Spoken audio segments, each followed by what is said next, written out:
It started with a curve, an arc of stone buried in the soil near Amphipolis in northern Greece. At first, it seemed unremarkable, but in 2012, as archaeologists dug deeper, the circle expanded. The structure was too large for a home, too deliberate for a shrine. Bit by bit, it revealed itself as a tomb, one that defied expectations, not for its contents, but for its scale. What they had found was not ordinary. The Kasta Tomb, as it came to be known, is the largest burial monument ever discovered in Greece. Its perimeter wall alone spans nearly 500 meters. Built with carefully cut limestone and marble, the structure was clearly meant to impress or to hide. It dates back to the late 4th century BCE, placing it in the aftermath of Alexander the Great's death. The entrance was flanked by 2 headless sphinxes. Inside, the passage opened into a chamber guarded by 2 nearly intact caryatids, stone statues of women with solemn expressions and flowing robes. Further in, a mosaic floor depicted the abduction of Persephone by Hades, a symbol of death and transition. The craftsmanship was exceptional, the symbolism unmistakable. But who was buried here?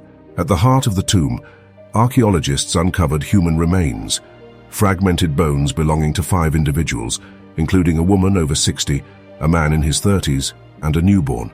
They also found bones from a horse. No inscriptions named the dead, no treasure confirmed their rank.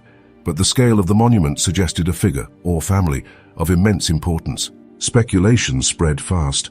Was this the tomb of Olympias, Alexander the Great's mother? Or perhaps Roxana, his Persian wife? Others proposed his close general Hephaestion, or even Alexander himself, whose burial place remains one of antiquity's enduring mysteries. But the evidence was never conclusive. The materials and style did connect the tomb to elite Macedonian circles, yet the scattered remains made identification difficult. No royal seal, no written name, just stone, design, and silence. And there was something else. The tomb seemed unfinished. Certain sections were rough, as if abandoned mid-construction. Had the plans changed? Was the burial rushed or interrupted?